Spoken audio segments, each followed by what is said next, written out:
Welcome to the greatest crypto podcast in all the universe's worlds. Welcome to the Orange Brick Road. And you know it's important because I'm using this deep voice. Hello again, Orange Brick Road listeners. Brandon here. We're here again for our second episode of the fantastic podcast. We launched last week with our first episode where I interviewed Adam Stokes, and the conversation was so fantastic we had to split it into two separate parts. So this week you'll have the second part of the conversation where Adam and I explore freedom of choice, expanding financial worldviews, and the power of curiosity. So enjoy. One point that you did raise there with the .com, I'm glad you raised that analogy. So people say that, it's a .com bubble. That's like, okay. Yep. You're trying to tell me that people didn't make money off the internet? The internet is worth trillions of dollars. And normies who say, oh, Bitcoin's just a .com bubble. Well, pizza.com sold last year for, I can't remember that exact number, but it was millions and millions of dollars. And someone bought pizza.com during the .com boom, and they just sat on it. And then they sold it for millions upon millions of dollars. And you're right, people came in and they just put .com after whatever word. Now, the closest, replication that we've had of that in the crypto space was, in fact, the ICO cycle of 2017. Yep. In 2017, everyone was coming in and they were saying, we're going to be the best Bitcoin. We're making our money for, and there were so many scams, and it was all built on top of Ethereum. Most of them were built on top of Ethereum.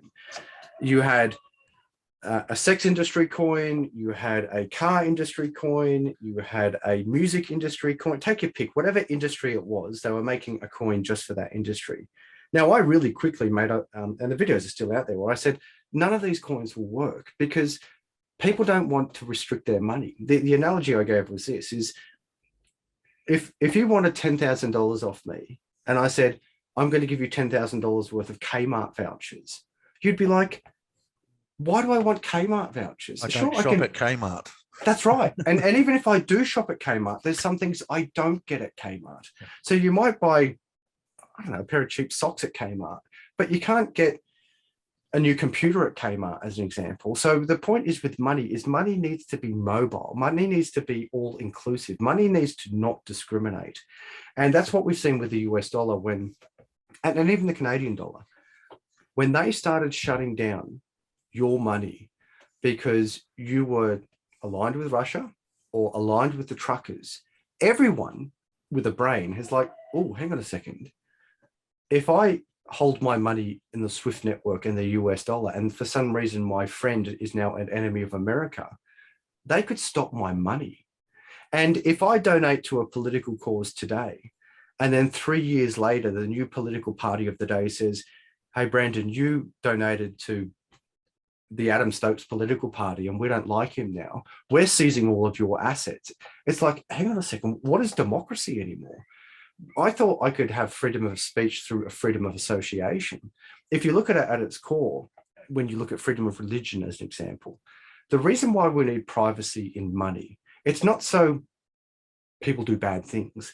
It's because it's part of your democratic right to vote privately. Need proof? When you vote in Australia or any other nation, democratic nation, you go into a little private booth. I mean, the government actually sets up a little private booth so you can have a privacy, your right to privacy when you vote for the political party.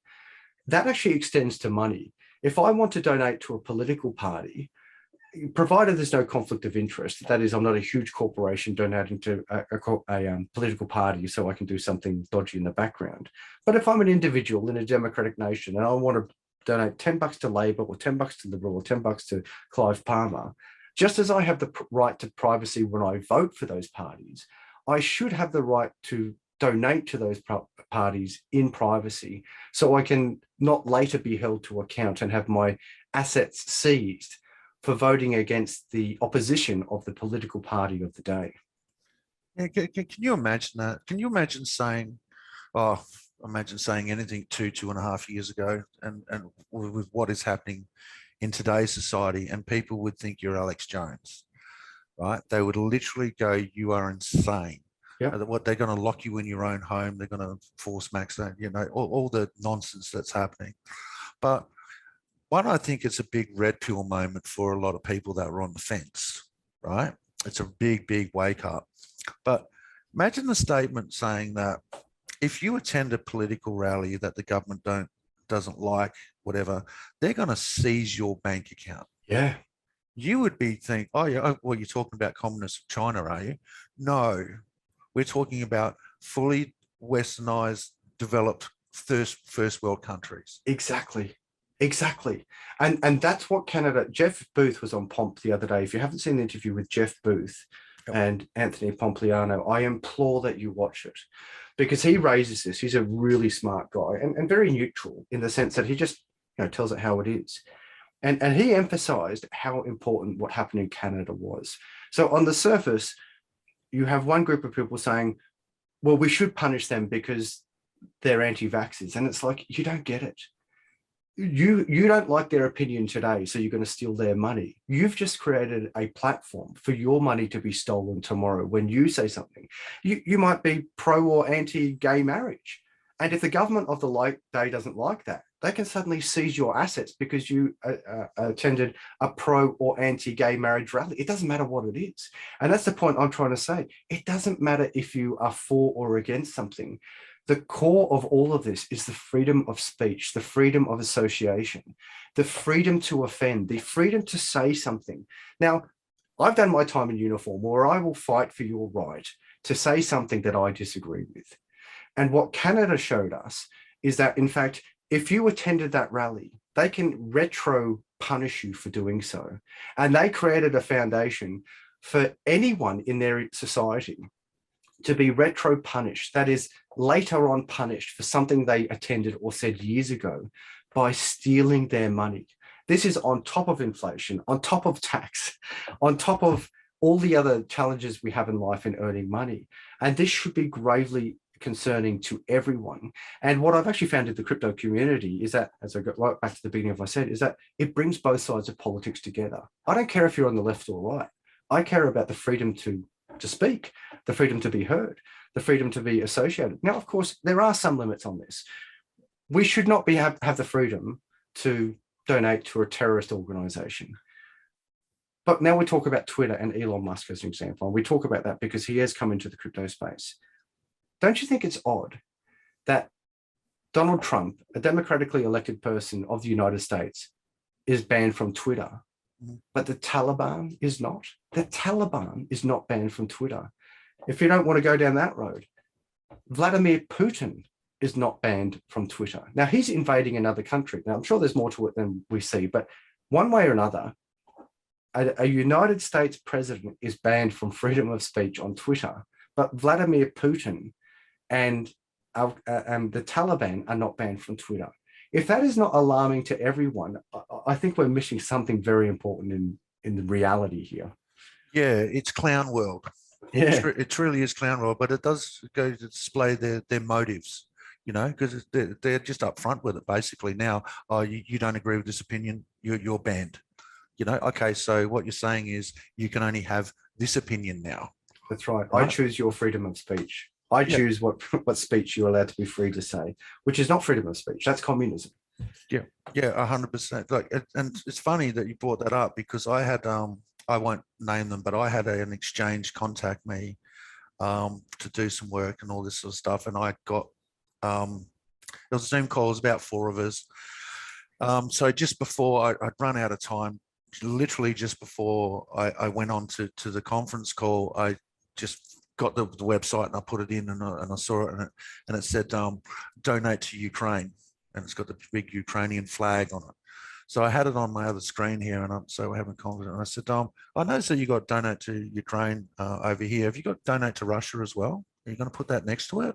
He's like, what do you mean? Oh, we've got to do it in Ukraine. I said, this is crypto, right? I don't want to see flags anywhere, and don't want to deal with anyone that has a flag and a political point of view that must be obeyed. Like, you're kind of defeating the point of crypto, Neutral. It's That's neutral. Right. Well said. Yeah. I'm glad you raised that, because we are supposed to be neutral. And if you say, well, we've got to support this side over that side. It's like, well, if you're telling me who I have to support, then we're not neutral. And you're raising, and of course we have to be careful what we say here, but let's face it, there is some very confronting imagery that I have seen with my own eyes with the conflict over in Ukraine. And I have seen horrific war crimes, of which I can't substantiate, of course, because I'm in Australia and I'm not there, and I acknowledge that. But I'm getting some pretty good feeds from people on the ground of war crimes from Ukraine.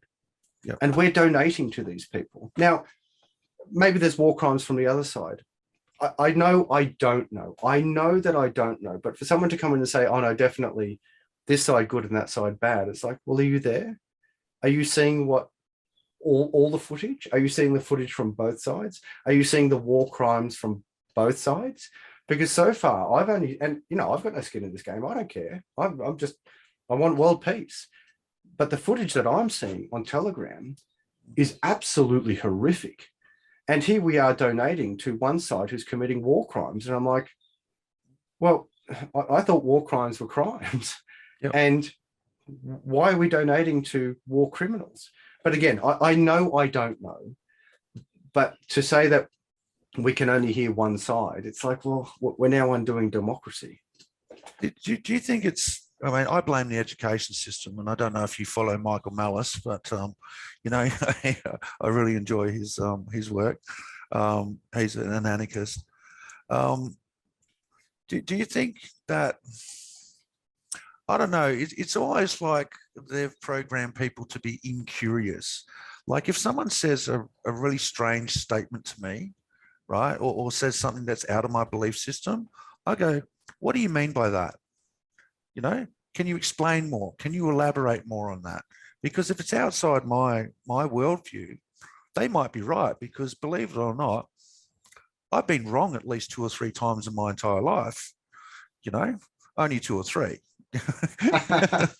Right? Where I've had, things that I believed in that I no longer believed in because of my information has been updated. My worldview has been updated.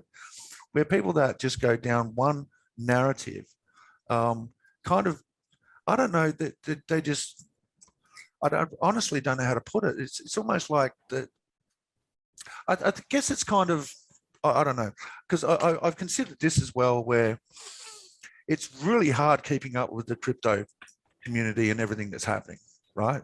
I do this full time, and I struggle to keep up with all these protocols that are coming out and the new launches and what these people are doing, what they're doing, what the inflation rate is, and and I do this full time. And I've almost got to a point sometimes where I just went, you know what, I'm just going to stop learning. I know enough now. I'm just going to stay there because it's just information overload. But I don't know, have the personality where I want to know. So there's kind of like the people that want to know things and expand their point of view, and other people that go, I know enough and I've learned enough in my life now, I'm just going to stop. Does that make sense? Yeah, it does. The term I give, there's two. You have intellectual integrity. So the first term is intellectual integrity, where without intellectual integrity, you're not open to debate. So as I mentioned, I spent a lot of time at university, and I now openly encourage people to not go to university. I love that. I absolutely love how you say that. Oh, well, and you say it with so much conviction, but you also say it because because you've lived it. That's right. It's not theoretical with you. Yeah. And what's funny is that, I've heard this argument before as well. You're against university because you didn't get to go. Well, I went. I've done my time at university. I have a right first of all, I have a democratic right to say this, I think. But second of all, I'm in a qualified position to say that university now shuts down debate. It erodes intellectual integrity. And the irony about university in the past is that it was a place that you actively went to challenge your own ideas. You actively went there to be exposed to debate, to purposely be exposed to the other person's opinion. So you became smarter. And the reason why you became smarter is because, first of all, you heard a different opinion. But second of all, you learned how to debate. You learned how to challenge your own thoughts and their thoughts. And as a result, by challenging your thoughts and the other person's thoughts, you became smarter. What happens when you invert that is you become dumber. You literally become dumber by attending these universities that say, no, you can only hear this side. And if you don't hear this side and submit to this side, you're a Nazi, you're a bigot, you're a racist, you're a sexist, choose your it or ist or ism, and you're that. So, and this actually links to what I was talking about war. When you look at the history of war and economic cycles, pre-war, you condition the populations to be in a certain situation. If you look at the history of war, you sort of prep your societies to say, this is why we're doing it, we're all on board. You might even look in modern history. Why are we going to attack Iraq? Oh, because weapons of mass destruction and bad. Oh, okay. Why are we attacking Gaddafi? Because human rights and bad. So you condition these, and they're micro examples. In macro examples, when you look at what happened in Germany in, I guess, the 30s and 40s, and I won't say the words because it can trip you the algorithm, because we don't have the intellectual integrity where we can even say what happened in the Second World War. Yep. We condition societies to be ready for that. We're doing the same now. We're conditioning societies to align the population to say, we're going down this path. And those who question it are going to be sent off to the figurative. Now, in the past, it was the gulag or to the camps, but now it's off to the cancel culture. We're going to destroy your life. We're going to steal your money. We're going to destroy your reputation. We are going to shut you down. So the first part is intellectual integrity and intellectual honesty. But the second part, my friend, is in fact intellectual laziness. So what you mentioned before, I get what you're saying. I'm the same, and I live this space as well. It gets to the point, it's like, man, I can't keep up. I can't keep, because as soon as I get up, I get some type of understanding of something. Like I thought I knew Bitcoin 3 years ago. Man, I didn't know anything about Bitcoin 3 years ago. And I was full-time into it. And I was explaining Bitcoin, but and it'll happen to everyone in Bitcoin. You get into the 3 and 4 year journey, and then suddenly you're like, oh my God, it's so much bigger than what I thought. And I said that before, but it's even bigger than that now. It's so big. It's bigger than everything that I thought I understood about Bitcoin. And that's just Bitcoin. And then you've got all the other crypto parts. So my advice to you, brother, is that you have to fight intellectual laziness. The reason why people make bad investments is because they lack financial integrity and tenacity. That's probably the better word. The tenacity is like going to the gym. Man, I don't want to go to the gym, but I've got to turn up. I've got to go to the gym. I've got to pick up this heavy thing and put it back down. Pick up the heavy thing and put it back down. You got to keep going. You got to keep going, because if you don't, your body erodes and you put yourself in a dangerous situation. The same is true for intellectual integrity and tenacity. You got to keep turning up. Now, whether it's walking the dog and listening to a podcast in the background or actively challenging, I listen to why I love Bitcoin. I know I love Bitcoin, but I have the tenacity and integrity to say, right, now I'm going to listen to all the bad things about Bitcoin. Yep. And it doesn't make me a worse person or a dumb person. And I'm not going to lose anything by listening. I just get smarter. So what I'm worried about for those, first of all, those who come into the crypto space and they typically do have intellectual integrity and tenacity. Why? Because let's face it, 95% of the population is saying drug money, scam money, funny internet money, not real, can't touch it. But if you get through that and you say, tell me more about this Bitcoin thing, they are straight away showing intellectual integrity, because they're going beyond the 99% or 95% of the population saying Bitcoin not real, it's a scam. So then they go into the space and they're like, oh, I'm learning more about this. And that's why many people within the crypto community, whether on the left or right of politics, they typically have something in common, which is intellectual integrity and tenacity. They have the integrity to hear the other side of the story and the tenacity to turn up to actually to learn and to hear that. Hopefully what happens, and there's a theory, and I don't know if it's true, but the theory is that when you condition these massive populations to just conform, just turn up to work, just go to work, pay your taxes, watch your Netflix, have your beer and shut up. Those people are the people who don't succeed in life because they're the majority. And here's the thing, I'm creating this space and you're creating this space to say, everyone's welcome here. You don't have to like me, you don't have to like you don't even have to speak my same language. Everyone's welcome here. Everyone's welcome to come in. I don't care what you look like, what language you speak, who you're attracted to, you are all welcome here. And those who come into the crypto space, that's where I think we have this tight community, because we all have that even if it's subconsciously, we all understand subconsciously, we get it. We get that it's more than what the 99% are doing. But at the same time, it's not that we're superior to you, because we say, come on in, you are welcome here. That's why my channel, everything I do is for free. You can have all of this information for free. The one exception is my book. But you know what? Even my book, I've done my own reading of it on YouTube. So if you want, you can hear my book for free. Now, if you want the hard copy, the reason why it costs something is because you're actually getting a physical document that costs money to print and to deliver to you. So that's quite reasonable that there's an expense involved in that. When it comes to the education system that we're seeing now, is that when you have armies and armies of citizens who just conform and do what they're told, you're not going to have anyone to rise up against the government. And I don't mean this in a violent way. I don't mean that in a violent way at all. I mean actually people rising up and saying, no, I challenge what you're saying. I challenge what you're doing. And I challenge you on the open stage to have a debate. When you suppress the population's brain to just conform, go to work, earn your basic wage, pay your taxes, watch your Netflix, and shut up. There's no competition. There's no competition at all. But when you have a population who know how to debate, who know how to think, who know how to challenge their ideas, therefore your ideas, you then have competition. And this is why, and it's all theory, of course, but this is why we now have a huge not a wage gap, a wealth gap. The big wealth gap now is that the rich are getting richer, much richer, and the middle class in many societies, they're all eroding. They're all eroding because you're either the top 5% or the bottom 95%. Whereas in the past, you had a very good distribution of, let's say 30, 30, 30. They'll always be the top 1%. And that's a fact of nature. Go into a forest, they'll always be the biggest and strongest tree. That's not necessarily a bad thing. If you go into the food chain, there'll always be the lion or the shark at the top of the food chain. It's just nature, and it's okay. It's okay. When you try and make everything exactly the same, the irony is there is no diversity, but it doesn't advance the culture or the society. It in fact erodes it. Yeah, 100%. Because like you said, I don't think there's a division between the rich and the poor. I think it's the erosion of the middle class. Yeah. You know, it's literally, and to me, the middle class are the people that build. You know, that they're the people that run small businesses, build the houses, you know, drive the trucks, all that sort of thing.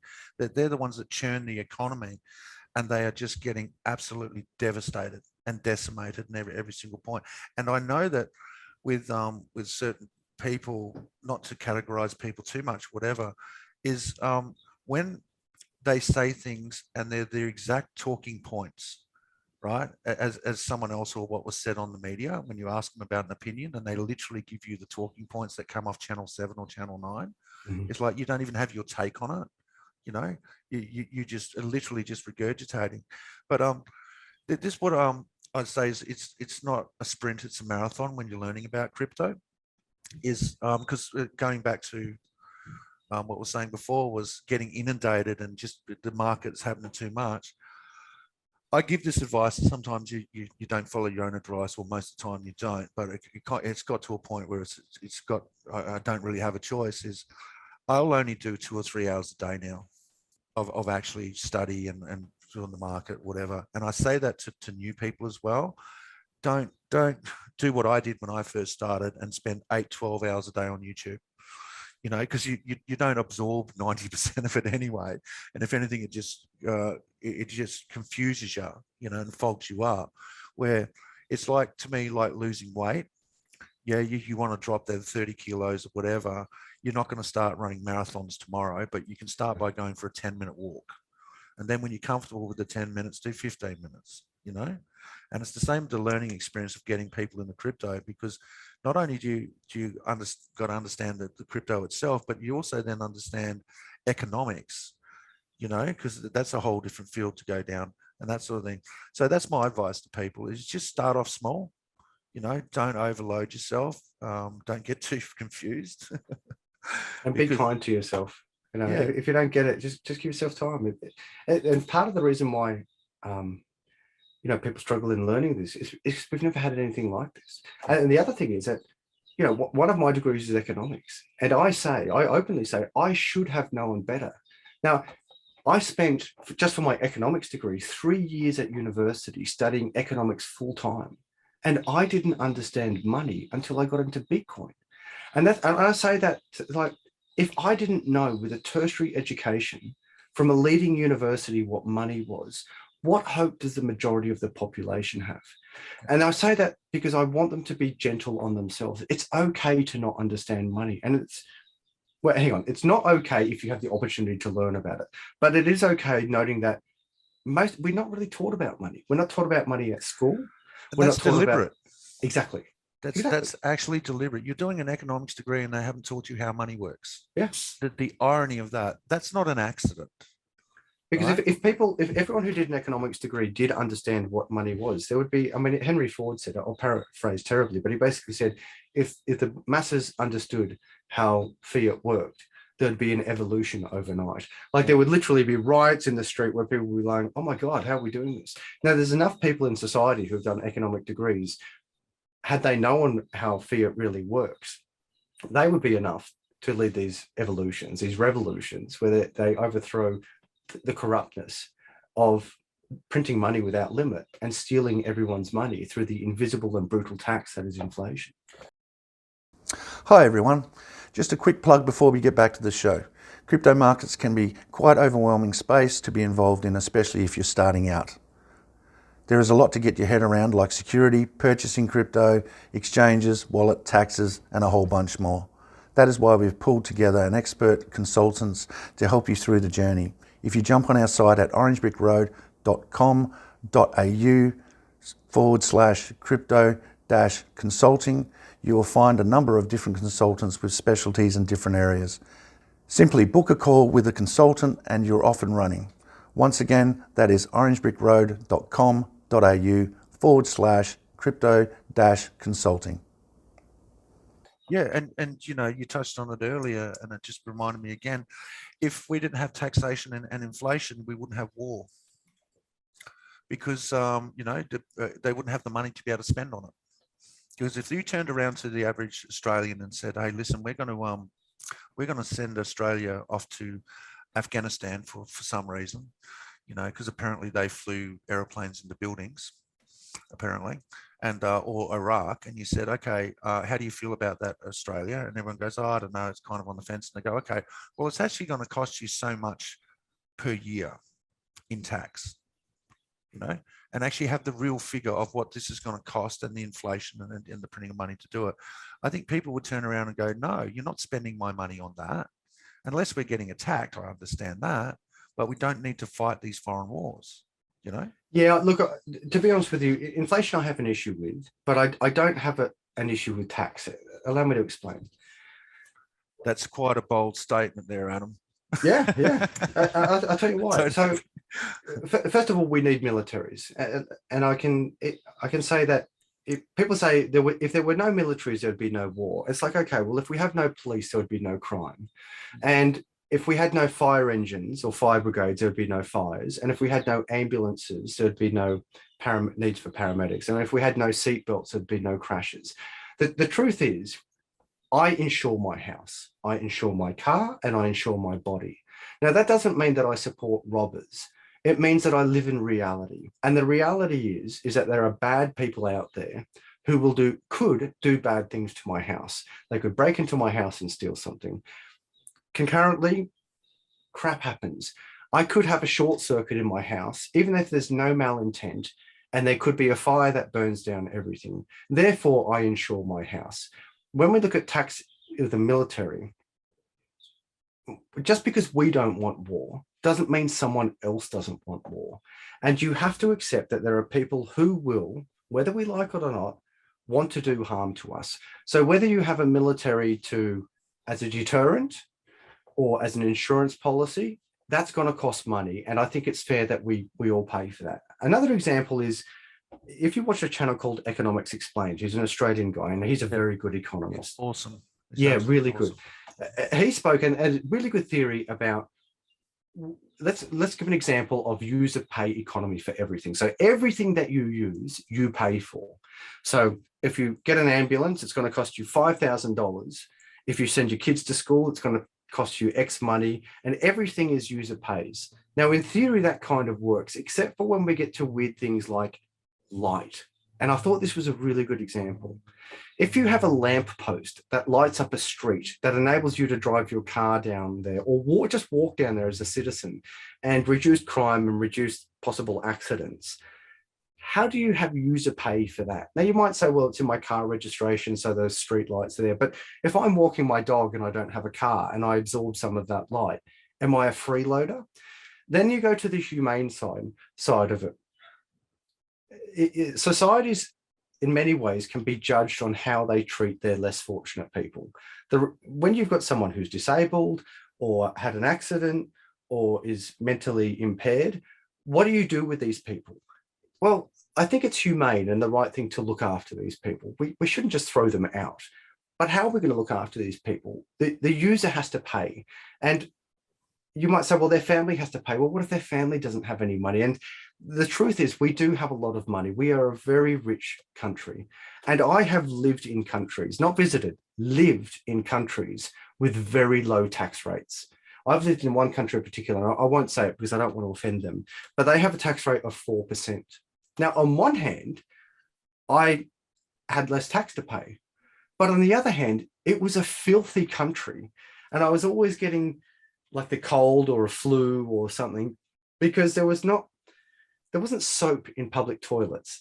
There wasn't hand dryers in public spaces. There wasn't bins. There wasn't bins, for heaven's sake, where someone would come and collect rubbish. So you might say user pay, I put money in the bin, so I have to pay 10 cents to throw that out. Well, that's okay for me and for you, but other people aren't going to put 10 cents. So they just throw rubbish everywhere. So there's crap everywhere. So tax, I have no issue with tax. What I have an issue with is how the tax is spent. And because we've now got out of control with tax, I've lived in countries with low tax and I've lived in countries with high tax. My standard of living in a country with higher tax is better than in a country with low tax. And even Richard Hart concurs with this. He said the same, or he said it individually to what I've said. We've come to this same conclusion.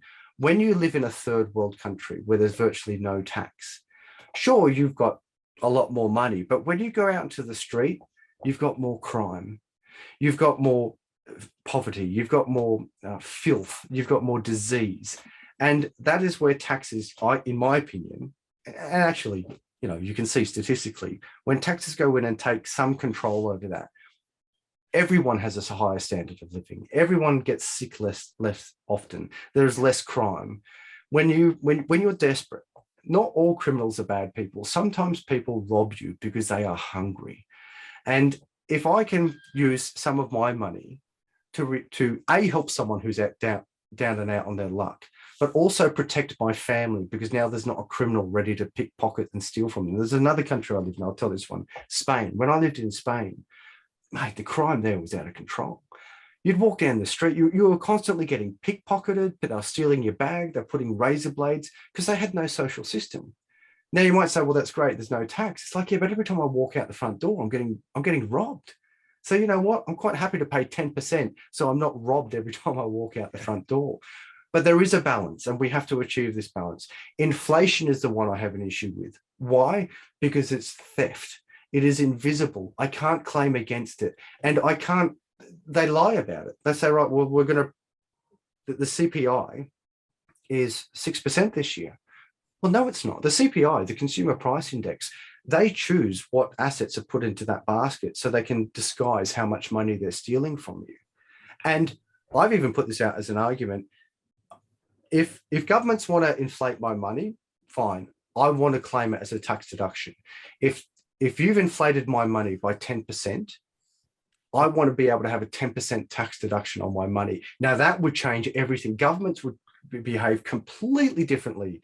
If we could say, right, the CPI was 8.3% for the last financial year, every Australian, irrespective of your tax bracket, can claim 8.3% on their tax return. That would change a lot. Yeah, I agree with that, and that's where I think we're I don't know, singing from the same sheet type of thing is transparency. Yeah. Like if you were to have a government that their expenditure was on a blockchain, for example. Yep. Exactly. So people could see it in real time and where it's actually going, I think that would halve government spending. Yep. Right?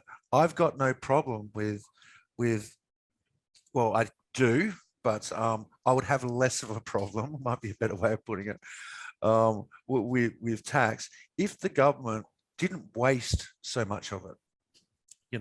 Like I've worked on government sites, and it's just a joke.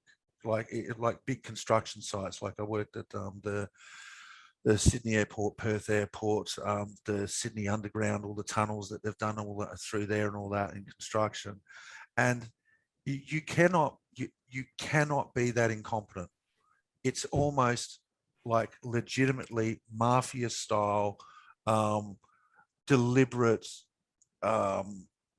waste of money, because you just cannot be that incompetent. But see, the things like they have to lay so much concrete, for example, and the contractor gets paid per cubic meter, right? Not what's laid, but what's ordered, right? So we'll come there and they'll order 3 times the amount of concrete that you need, right? And they will literally get the concrete trucks and send them to the dump, and they literally drive straight to the dump and dump it. Wow. Right. Yeah. Now, if you were doing that in the private sector, you'd go broke. You would go broke. But it's a government job. I've seen them build a desalination plant that we're talking tens of millions of dollars, right? Well, the quote I think was $27.5 million to build it. By the time it was built, it was over $110 million. Now, you cannot be that incompetent. Right now, imagine a private sector that build you a quote for $28 million and then build you for $110 million.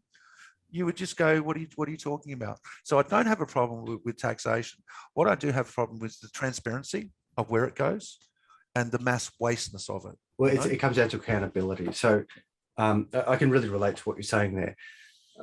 I would actually, if you look at the public sector, the middle management, they're actually not paid that much. So you might look at an EL2 as an example.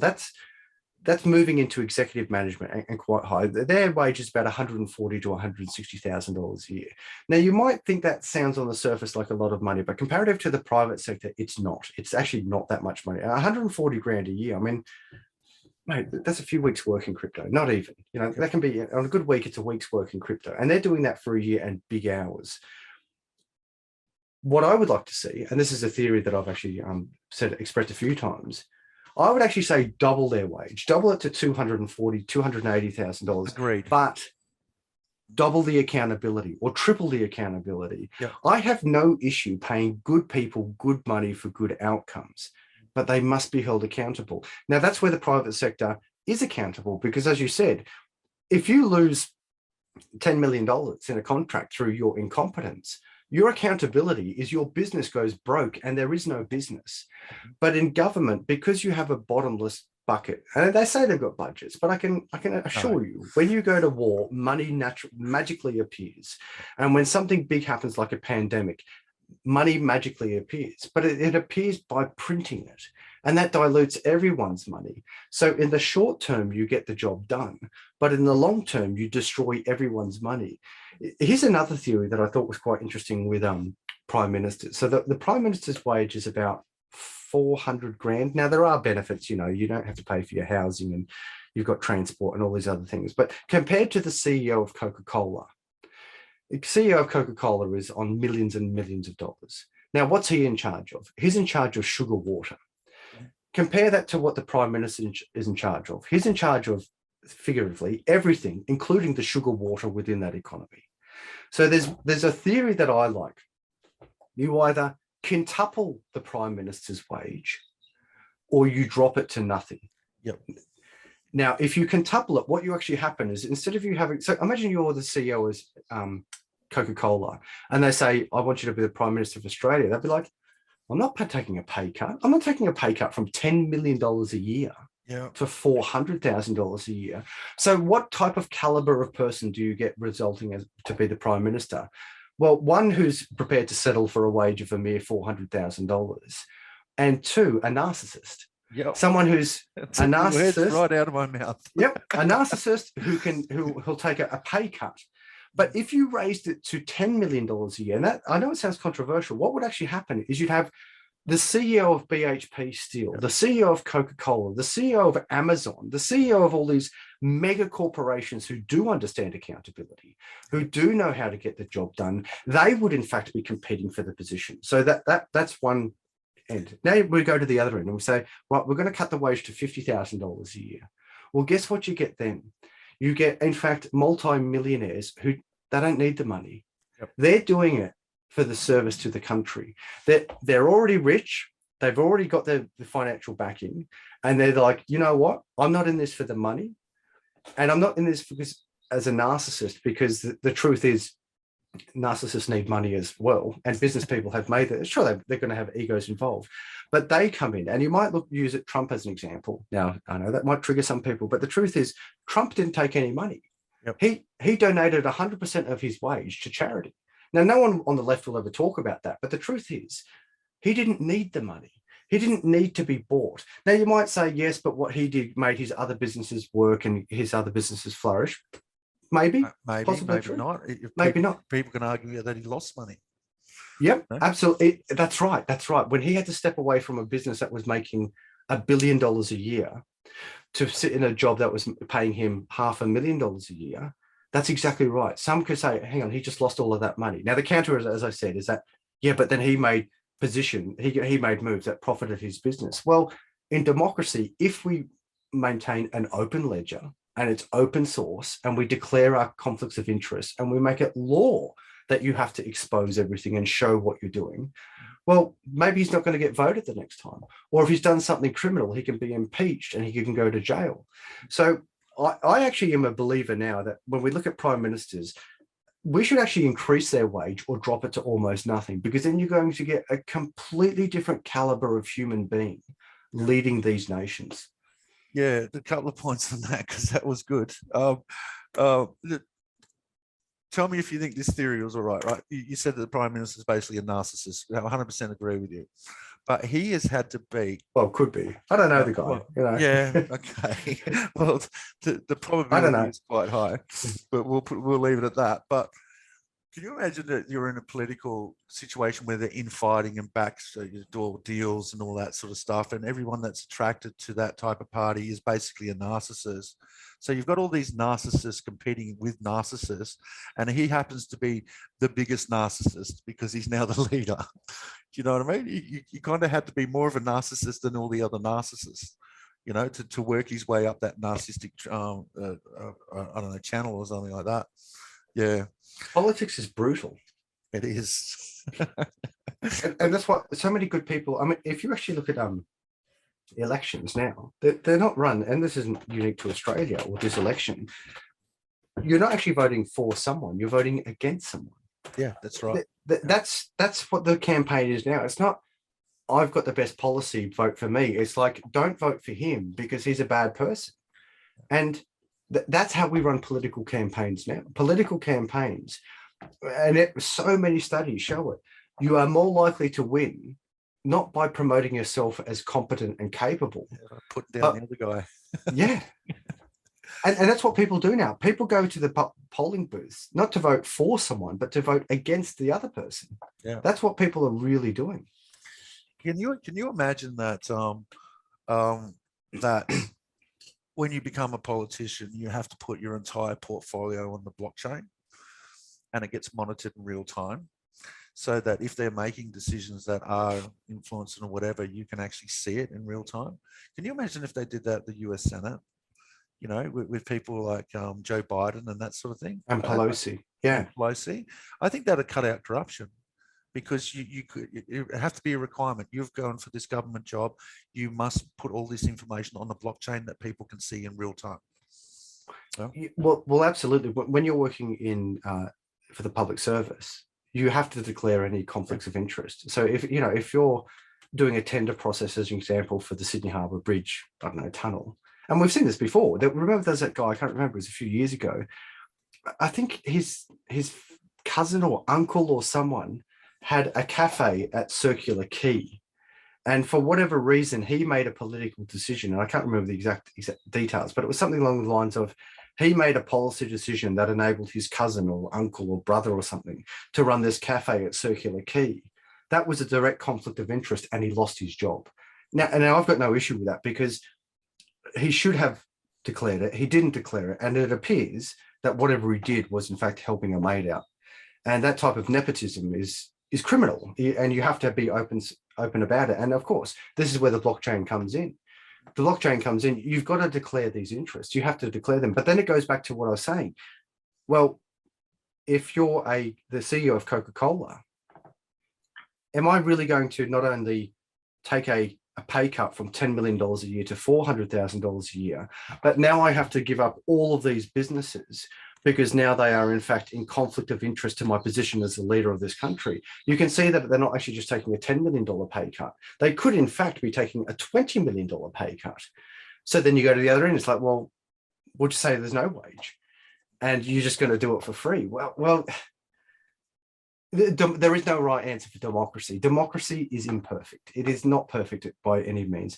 And you know what? The same is true for Bitcoin. This is what I say when people get angry at Bitcoin, and you've probably experienced this yourself. When people go, oh, but what if the internet goes out? And what if there's bad people using Bitcoin? And what if I lose my Bitcoin? And it's like, it's not perfect. Nothing's perfect. They want this solution to be perfect. And I say, until you can show me a better form of Bitcoin, Bitcoin is what we've got. And people say, yeah, but it's not perfect. And I say, well, that's okay. You show me something that's better than Bitcoin. Oh, well, the US dollar. Are you kidding me? Are you kidding me? Oh, gold. Gold? How can I buy something off Amazon with gold? How can I do anything with gold? So the best thing that we have at the moment is Bitcoin. And the best thing that we have at the moment is democracy. Neither are perfect. And that's okay. But as long as we allow debate and open information, and we challenge each other's ideas through intellectual integrity and tenacity, then maybe we can come up with a better form of Bitcoin. But until we do, Bitcoin is in fact the best thing that we have, not just for money, but for democracy. Yeah. 100. That's an awesome place to end too, mate. I love when you go on these bloody rants. You just sit back and strap in. You create the space. I feel it. Thank you, brother. That's awesome. That's awesome. Okay, well, let's get on your show, mate. Do you want to promote anything? Or? Yeah, sure. So first of all, Brendan, thanks for having me on. If people want to learn more from me, come over to my YouTube channel. It's just Adam Stokes. If you want to read my book, it's 28 Pro Trader Tips, The Art of Trading, where I speak about the art of trading over the technicals. I think the market's kind of flooded with the technicals. You still need that information, but you really need to understand the emotions of the markets if you want to make good moves. And finally, if you want to do anything crypto safely, head over to the crypto.land. That's a website that I've built, a very simple website on purpose, where I just have every product that I use in the crypto land, where you can buy crypto, lend crypto, stake crypto, do your crypto taxes, do anything you want to do crypto. Anything that's on the crypto.land, that's www.thecrypto.land, is a product that I use and am comfortable recommending. Yeah, and that's the thing about your website as well, is that you have used these things and are still using them. You're not just shilling them because someone's given you money. That's which right. is another, and highly recommend your book too. Like, that's you read it? Good on you. Oh yeah, 100%. It's actually on my website, man. I recommend it to everyone. Yeah, 100%. It's an easy read, hey. Yeah, it is, man. It's really well written and put together, and it's good for noobs as well. Like you give that to someone who's only been in the crypto for 2 or 3 months and they start reading it, they get it. It's not just for the advanced people. Cheers, brother. Well, man, I could talk to you for like ever, and hopefully maybe we'll catch up again one day. But yeah, like all good things must come to an end. Hey, if I put you on my site, just share your stuff so I can put your product out there. Cool. Yeah, just orangebrickroad.com. Yeah, we've started basically so people can get involved in crypto. We have people that are specialized in different areas, from staking, liquidity, providing passive income, or just basically security, or a new person. This is how you invest, how you start a wallet, sign up to an exchange. We walk people through it. It's a personalized service. So it's one-on-one. We're also doing training seminars and that sort of stuff with a 7-step process. We're going through that at the moment. And also, if you sign up and all that sort of thing, we have regularly people coming in that are doing like expos on certain protocols and things. So they'll do like a 10 or 15-minute presentation and then just open it up for Q&A. We've got like Abby from TechStack, Sophie from CryptoSense, Kieran, he's working on Railgun at the moment. He actually worked with Richard Hart on Hex. He's one of the devs on Hex. Wow. Yeah, really good bloke. We had lots and lots of beers the other night together until about 3:34 in the morning. And Julia talks about like NFTs and OceanFi, and Leo does Tezos. So we've got people that specialize in everything, but it's a personalized one-on-one service that we provide. So it's just orangebrickroad.com. Thank you for listening. Please like, subscribe and share. Follow us on Orange Brick Road on Twitter, LinkedIn and Facebook.